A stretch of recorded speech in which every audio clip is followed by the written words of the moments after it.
Bonsoir à toutes et à tous, bienvenue sur BFM Grand Lille et BFM Grand Littoral. C'est votre émission politique désormais tous les jeudis soirs ensemble pour décrypter et mieux comprendre l'actualité politique locale ici dans la région. Notre invité ce soir, le maire de Coudekerque-Branche et premier vice-président de la communauté urbaine de Dunkerque, David Bayeul. Bonsoir. Bonsoir à vous. Merci d'avoir accepté notre invitation. Avec nous également Marie Dufour. Bonsoir Marie. Bonsoir Adrien, bonsoir Monsieur Bayeul. Merci encore de contribuer à cette émission, Marie, pour nous aider aussi à comprendre tout ce contexte dont on va parler ce soir. Il sera question, David Bayeul, de la politique régionale et locale avec un thème principal, la sécurité dans le Dunkerquois, la réalité aujourd'hui de cette situation, vos idées, vos projets également. D'abord quand même quelques questions d'actualité.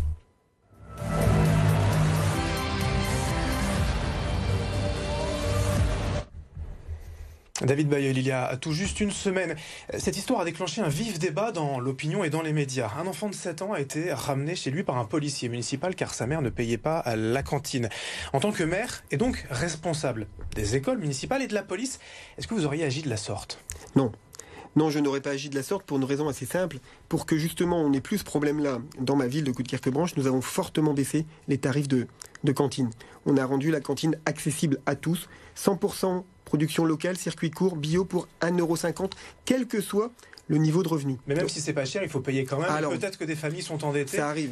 Ça arrive. On a un espace des solidarités, on a souvent dans les villes un centre communal d'action sociale, il y a souvent une solution. L'enfant ne peut pas pâtir de cette situation. Oui, les parents peuvent avoir des difficultés. Oui, il peut y avoir une relation tendue entre les services de la mairie, le guichet unique qui récolte l'argent et la famille. Ça ne peut pas être à l'enfant d'en pâtir, surtout avec des forces de l'ordre, même si elles sont municipales. Je n'aurais pas agi de la sorte. Premier sujet à évoquer avec vous ce soir, David Bayeul, puisqu'il a été aussi beaucoup question de sécurité et de police ces derniers jours dans la région avec la venue du président de la République, Emmanuel Macron, mardi à Roubaix.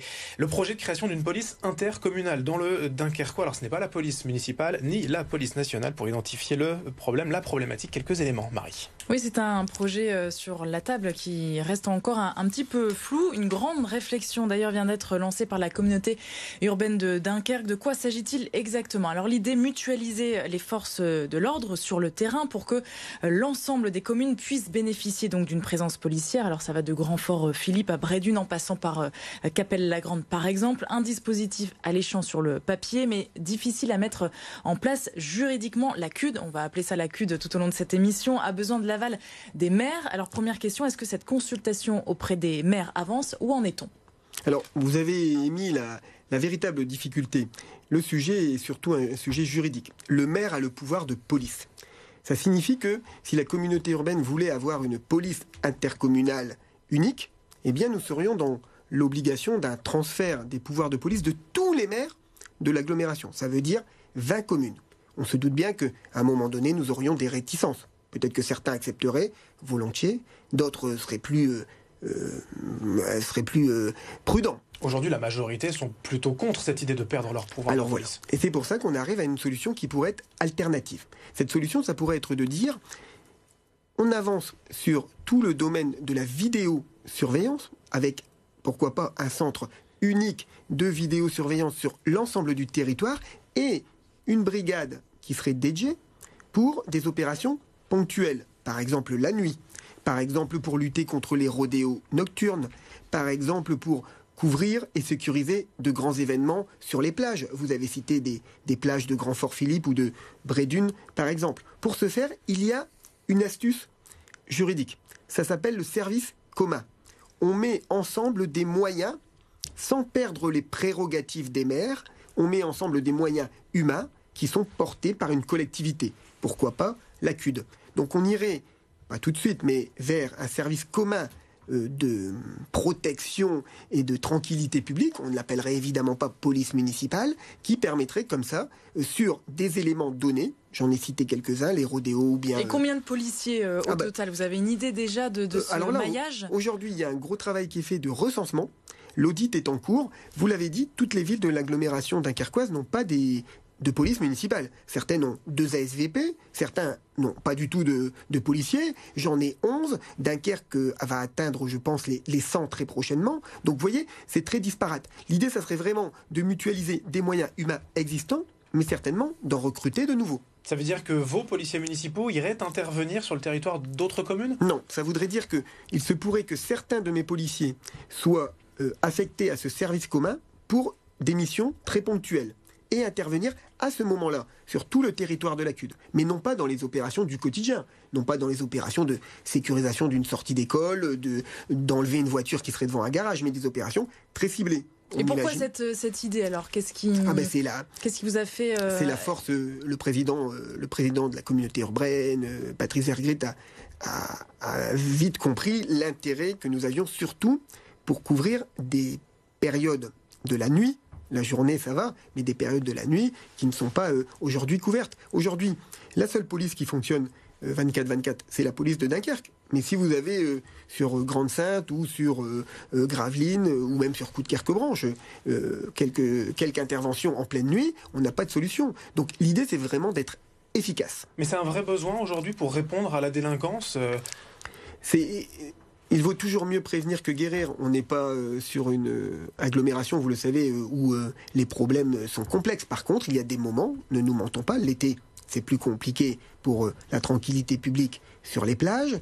Nous avons des très gros événements. On peut citer le carnaval, mais il y en a bien d'autres. Le festival Bonne Aventure ou la fête de la nature ce week-end, des très gros événements qui ont aussi besoin d'une présence policière plus importante. Donc le fait de cibler des opérations dédiées à l'échelle du territoire communautaire par un service commun qui pourrait être appelé police intercommunale, le terme n'a pas trop d'importance. Ce qui compte, c'est les faits sur le terrain. Ça pourrait être très utile. Mais qui déciderait ? Le pouvoir resterait-il aux mains des maires ou ce serait Patrice Vergrit qui aurait justement ce pouvoir de police intercommunale ? Alors déjà, Patrice Vergrit ne souhaite pas ce transfert de pouvoir de police des maires. Il l'a clairement dit.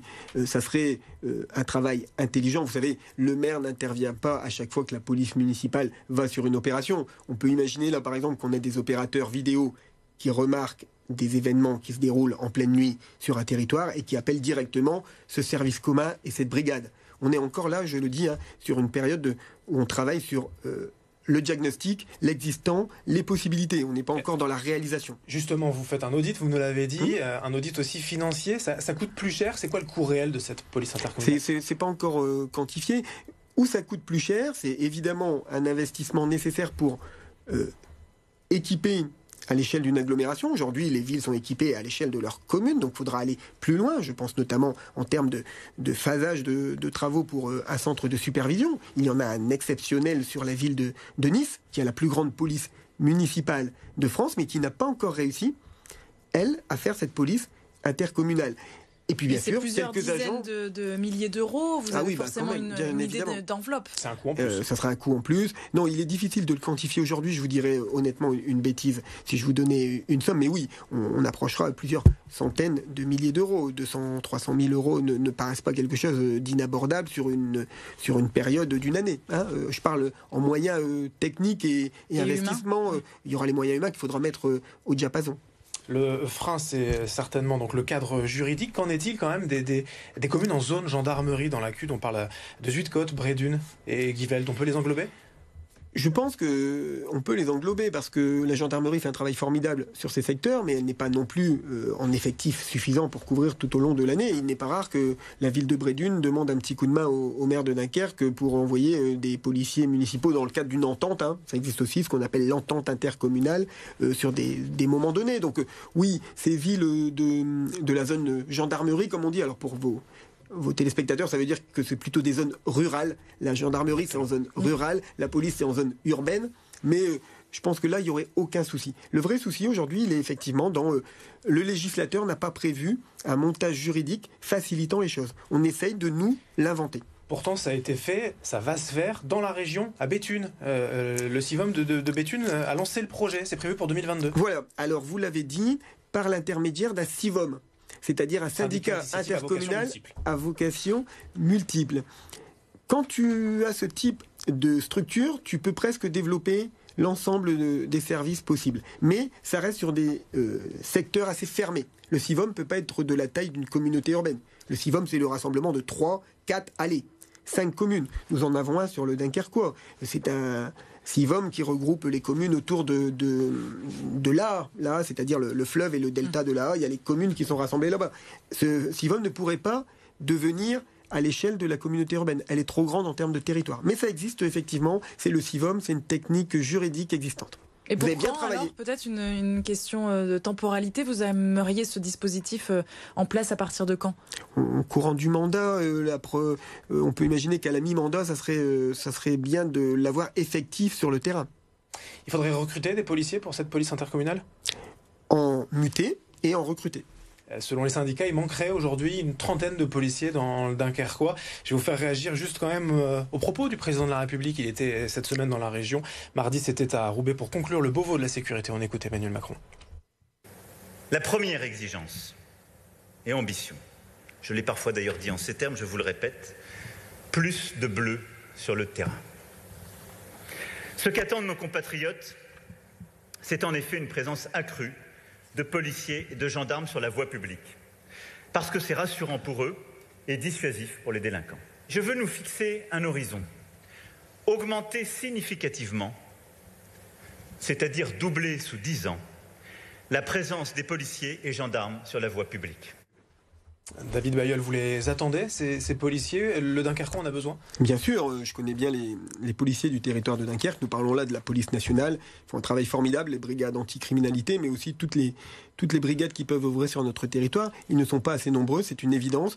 Il y a eu un changement de politique il y a quelques années au niveau du rassemblement sur un commissariat central et des interventions partant de ce commissariat central et non plus d'îlotage sur le terrain. Bien sûr qu'on a besoin de ces policiers. Ça ne pourrait être qu'un point supplémentaire pour les policiers nationaux que je salue du Dunkerquois. Et parmi les moyens supplémentaires de cette police intercommunale, pourquoi pas, ce serait aussi, donc, vous l'avez dit David Bailleul, des moyens de vidéosurveillance. On aimerait évoquer ce sujet avec vous, quelques éléments pour comprendre. Marie. Oui, on en compte une centaine à Coudekerque-Branche, une commune de 20 000 habitants. On le rappelle, 104 exactement pour 214 rues, soit environ une pour 3 rues. Ça fait quand même beaucoup pour une commune comme Coudekerque-Branche. Un investissement, un budget de 100 000 euros en comparaison avec d'autres villes qui comptent à peu près le même nombre d'habitants. On retrouve la Madeleine avec 106 caméras, Lambersart avec 100 caméras, Croix bien au-dessus à 156 caméras. Alors pourquoi cette vague, cette omniprésence de la vidéo protection chez vous à Coudekerque ? C'est une double ambition. La première, c'est la tranquillité publique, c'est prévenir. Il est évident que si quelqu'un veut cambrioler dans un lotissement et qu'il arrive sur la ville de Coudekerque-Branche où il va voir des caméras qui vont surveiller, mais aussi des panneaux indiquant ville sous vidéosurveillance, il va peut-être réfléchir à 2 fois. Et d'ailleurs, les derniers chiffres du ministère de l'Intérieur montrent que les cambriolages sur notre commune ont fortement baissé. Et de puis, combien ? On est à plus de moins 24% de mémoire par rapport à il y a 2 ans, puisque l'année dernière, Covid oblige, les chiffres avaient été un petit peu non divulgués. Et la deuxième raison, c'est bien sûr le fait de protéger aussi nombre de sites. C'est-à-dire que tous les sites communaux, les parcs, les jardins, les bâtiments publics, les écoles, tous ces secteurs sont en vidéoprotection et ça rassure fortement. C'est ce que j'allais vous demander. Est-ce que c'est pas plutôt de la dissuasion que de la répression ? Ça rassure les habitants plus que ça n'empêche réellement l'insécurité. Mais vous avez entièrement raison. Je suis fier de parler à mes habitants de vidéoprotection. On protège et non pas de vidéosurveillance. On vous surveille à longueur de journée, ça n'est jamais le cas. On est Big Brother, ça n'est jamais le cas. Nous, on est vraiment dans la vidéoprotection. On regarde les images si c'est nécessaire, mais bien évidemment, si on est alerté d'un événement qui se passe grâce à la caméra, là, on fait focus avec les caméras. L'idée n'est jamais de surveiller en temps réel toute la population. C'est bien sûr d'abord de la dissuasion, vous avez entièrement raison. Mais ça marche, on a un exemple de Lambersart, par exemple, Marie en parlait. Sur 228 recours à la vidéo l'an dernier, seules 28 images ont été vraiment exploitables et exploitées. Vous avez des chiffres aussi, c'est le cas aussi, c'est peu souvent utilisé ? Alors, je pense que sur le Dunkerquois, on n'a pas la même problématique que sur la métropole lilloise. Nous avons très peu recours à la vidéo pour élucider des faits. On est plutôt sur, on l'a dit, la prévention. Donc il y a peu de faits qui existent. Par contre, oui, il est évident que à chaque fois, la vidéo n'est pas possible. J'ai eu un gros événement il y a quelques années, un gros vandalisme au parc du Fort-Louis. Nous avions la caméra, on a identifié les 2 protagonistes, mais capuche et casquette, on ne les a pas retrouvés. Vous êtes plutôt de sensibilité de gauche, d'hiver gauche, David Bailleul. Pour autant, voir toute cette vidéo protection ou surveillance, c'est pas un changement d'idéologie? Non, je crois que quand on est maire, oui, mon cœur bat plutôt à gauche, vous l'avez dit, mais quand on est maire, son parti, c'est d'abord sa ville. Mon parti, c'est Coudekerque-Branche. Et donc, les habitants ressentent ce besoin d'être sécurisés. On voit que les chiffres nous donnent raison au niveau des baisses des agressions, mais aussi des cambriolages. Je donnais le chiffre tout à l'heure. Donc, on va là-dedans sans aucune idéologie partisane. C'est une question essentielle également quand on parle de sécurité sur le littoral Côte d'Opale. Aujourd'hui, la crise migratoire et ses conséquences pour notre territoire et pour le Dunkerquois en particulier. Tout le monde est au courant du contexte, mais quelques rappels, Marie Caromba, des records cette année. Oui, ils sont des dizaines et des dizaines de canots pneumatiques et embarcations de fortune à prendre la mer chaque semaine sur le littoral. Évidemment, on vous en parle beaucoup sur notre antenne. Selon la préfecture maritime, 12 000 personnes ont effectué la dangereuse traversée cette année en 2021. C'est bien plus qu'en 2020. On était à 8 000 personnes.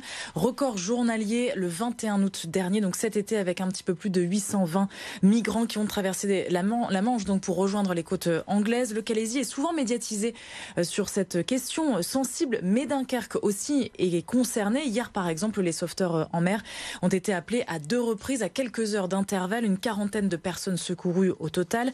David Bailleul, ces traversées qui se multiplient, est-ce que vous le constatez aussi donc dans le Dunkerquois, là en ce moment, ces dernières semaines, ces derniers mois? On est très loin, bien évidemment, des données que vous évoquez sur le Calaisis, qui sont les premiers touchés. Il n'empêche que oui, vous avez peut-être vu dans la presse régionale locale l'appel du maire de Lefrancouc qui évoquait les difficultés dans ses dunes et sur sa plage. Je tire d'ailleurs un grand coup de chapeau aux sauveteurs en mer qui sont, on l'oublie souvent, mais des bénévoles. C'est la même chose que les sapeurs-pompiers volontaires. On l'oublie, les sauveteurs en mer, ce ne sont pas des professionnels, ils font un travail remarquable. Là, on est véritablement sur une compétence de l'État. Il y a 2 problématiques autour de ça. Il y a bien sûr la nécessité du pouvoir régalien sur ces questions, et puis, ne nous mentons pas, les accords du Touquet et le questionnement britannique de l'autre côté. Si ces questions ne sont pas évoquées, l'ensemble de la frange littorale de Brédune, on les citait tout à l'heure, jusqu'au bout du Calaisis, seront toujours concernés. Bien sûr. C'est une compétence de l'État, certes, mais les associations quand même ont des questions pour les élus locaux. Je vous propose d'ailleurs d'écouter cette responsable de l'association Utopia 56. Nous, ce qu'on demande serait de la réquisition de bâtiments municipaux partagés entre les différentes communes, parce qu'on sait qu'il y a un grand nombre de personnes et que c'est pas forcément absorbable par une commune. Mais on demande que les communes du Dunkerquois et du littoral puissent travailler ensemble et proposer chacune un accueil pour que toutes ces personnes puissent avoir un accès à un hébergement. Une autre question, Monsieur Bailleul, c'est comment vous, commune du littoral, comptez-vous agir par un accueil digne, partagé entre les différentes communes présentes sur le littoral, pour permettre à ces personnes, à ces populations, de voir leurs droits fondamentaux respectés et pour que les drames, les naufrages qu'on voit chaque jour soient évités. En gros, est-ce que vous l'avez déjà fait? Est-ce que vous comptez le faire, mettre à disposition des bâtiments publics pour accueillir les migrants? À Coudekerque-Branche, nous ne l'avons jamais fait. Je ne pense pas que nous le ferons. Je vais être très clair avec vous là-dessus. Par contre, bien évidemment, j'ai entendu la question de la responsable d'association. Est-ce qu'on aide? Bien sûr qu'on aide. La communauté urbaine a été au chevet de la ville de Grande-Synthe lorsqu'il a fallu gérer pendant de nombreux mois, voire plusieurs années, le camp de Grande-Synthe qui avait pris une taille exponentielle. Et la situation s'est améliorée depuis bien sûr, que ce camp s'est fermé. La situation s'est améliorée pour l'ensemble du site, évidemment. On retrouve par contre effectivement des migrants qui peuvent être tentés de passer un peu de manière sauvage et risquer leur vie. Mais, soyons honnêtes, la communauté urbaine a été aux côtés des villes concernées. Coudekerque-Branche ne l'est pas aujourd'hui, mais a été aux côtés des villes concernées, notamment la ville de Grande-Synthe, et elle a répondu présente. Comment ?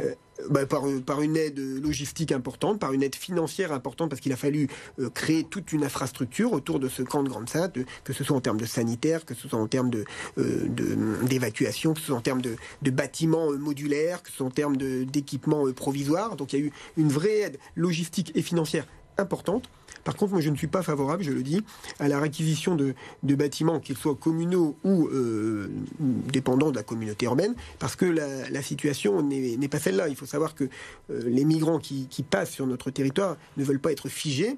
et rester sur notre territoire. Ce qu'ils veulent, c'est passer, justement, d'où l'expression des contrebandiers qu'on appelle les passeurs de familles entières. Ils veulent passer. Donc, on ne peut pas rentrer, nous, dans une politique qui serait de dire on met des bâtiments à disposition. Mais au moins pour améliorer leur quotidien de vie. Mais à l'échelle de l'État. Il faut que l'État, là, prenne ses responsabilités. Ça ne peut pas être les communes qui portent ça. Vous imaginez, on a vu la maire de Calais qui avait pendant des années été tapée aux portes du ministère de l'Intérieur avec des cris d'alerte. Mais ça ne peut être porté que par l'État. Ça ne peut pas être porté par les communes. Le Sangatte n'a pas laissé de bons souvenirs. Bien évidemment.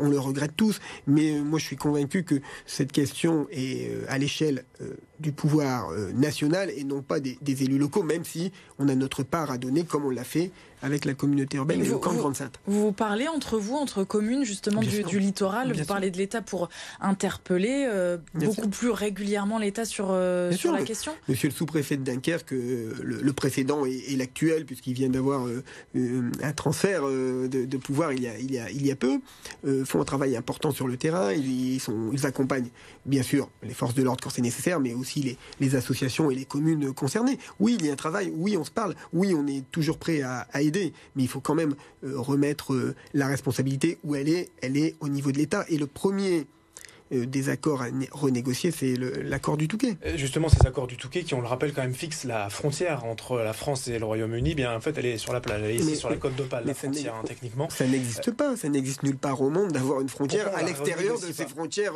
Et pourquoi on n'arrive pas à renégocier ? Alors là, je laisserai cette question à tous les candidats à l'élection présidentielle, mais géographe et historien de formation, je ne connais aucun autre exemple au monde où la frontière n'est pas dans le pays concerné, à la limite du pays concerné. On va m'évoquer qu'il y a la mer entre les deux. Oui, enfin, il n'y a pas que entre le Royaume-Uni et la France qu'il y a la mer. On n'a jamais vu une frontière qui n'est pas à la limite du pays direct. Et les accords du Touquet sont la vraie problématique de ces questions migratoires. C'est pas un peu simpliste de penser que les accords du Touquet, si on les renégocie, si on repousse la frontière, ça résoudrait tout le problème ? Ça ne va pas résoudre tout le problème, ça va obliger les Britanniques à prendre toutes leurs responsabilités. Aujourd'hui, ils en prennent une partie. Et la partie qu'ils prennent, il faut être très honnête, c'est une partie financière. On est prêt à financer pour justement laisser la gestion de l'autre côté de la mer. Si on renégocie les accords du Touquet, on renégocie aussi la responsabilité complète des Britanniques. D'autant que leurs dernières annonces du gouvernement britannique, c'est de vouloir repousser un peu manu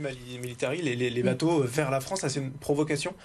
Je ne pense pas que c'est une provocation, c'est sûrement une pression dans le pays de mouvements populaires qui doivent faire du bruit médiatiquement et qui obligent le gouvernement britannique qui est confronté à beaucoup de difficultés en ce moment à réagir ou à surréagir peut-être. Mais il est évident qu'on ne peut pas rester sur ces accords qui mettent une frontière ailleurs où elle devrait être, tout simplement. Juste pour finir sur cette question migratoire très problématique, est-ce que vous avez de l'espoir quand même que cette situation s'arrange un jour ? Bien sûr qu'on a de l'espoir. Ça vous paraît pas inextricable ? Non, dans notre histoire, on a connu de nombreuses périodes où nous avons rencontré des difficultés. Et sur le territoire du Dunkerquois, on est quand même bien placé pour le savoir. Je ne vais pas refaire l'histoire, mais quand, au lendemain de la Seconde Guerre mondiale, la seule zone rouge de France, la dernière ville libérée, le 9 mai, Berlin est tombé le 8, nous sommes libérés le 9, se reconstruit comme le territoire du Dunkerquois s'est reconstruit avec aujourd'hui certainement un des territoires et un des ports industriels les plus performants de France. Bien sûr qu'il y a de l'espoir. Après, ces questions sont très complexes et si nous ne sommes pas accompagnés au niveau de l'État et au niveau diplomatique, on aura du mal à se sortir seuls, nous les élus locaux, de cette situation. Pour conclure cette émission, David Bailleul, on vous a demandé, comme aux prédécesseurs et comme à ceux qui vous suivront, de venir avec des dessins de presse pour commenter l'actualité.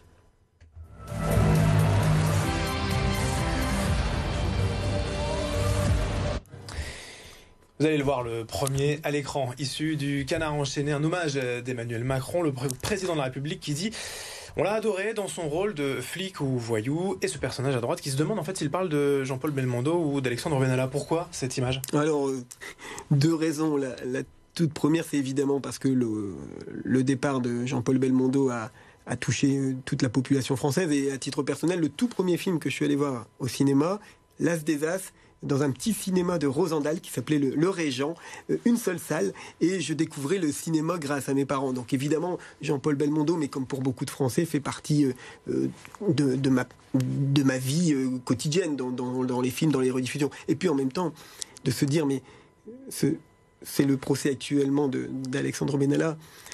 Comment un individu qui aurait pu être l'incorrigible, qui aurait pu être le guignolo, qui n'aurait certainement pas pu être l'as des as, se retrouve comme ça aux portes du pouvoir et à fréquenter C'est pour dénoncer aussi un peu la gestion d'Emmanuel Macron ? Non, c'est pas sa gestion, parce que je pense qu'il est éloigné de tout ça, le président de la République. Mais c'est toujours de se dire comment, alors qu'on pense que ces milieux sont très très fermés, on peut voir arriver des personnages qui sont de véritables aventuriers comme ça, l'animal Benalla, je crois qu'il y a un film de Jean-Paul Belmondo qui porte ce titre-là, peut être autour d'un monde politique plutôt feutré. Et il en reste une petite minute pour le second dessin de presse, puisque vous êtes venu avec 2 dessins, on va le montrer. C'est Jean Castex, le Premier ministre, qui s'inquiète de la convergence des hausses de prix d'énergie, l'inflation, qui concerne l'essence, le gaz, notamment avec la présidentielle qui arrive. Le Premier ministre qui se demande s'il est possible de n'appliquer l'augmentation qu'aux abstentionnistes. Pourquoi, encore une fois, cette image ? Alors celle-là, parce qu'elle est vraiment au cœur de mon actualité. Moi, je suis un élu de terrain, je fréquente beaucoup ma population. La vraie question aujourd'hui, c'est bien sûr la fin de la crise sanitaire, la vaccination qui reste au cœur des débats. Et la deuxième question, c'est cette inflation. On me parle de ces questions d'augmentation du gaz, plus 8%, 18% sur les fruits depuis le début de l'année. Il y a une vraie question autour de ça. Alors bien sûr, les abstentionnistes, c'est le clin d'œil, mais la vraie question, c'est qu'est-ce qu'on fait pour le pouvoir d'achat des habitants ? Merci David Bailleul d'avoir été avec nous, je le rappelle, maire de Coudekerque-Branche et premier vice-président de la communauté urbaine de Dunkerque. Merci d'avoir été notre invité. Merci Marie pour cette participation. Merci Adrien, à la semaine prochaine.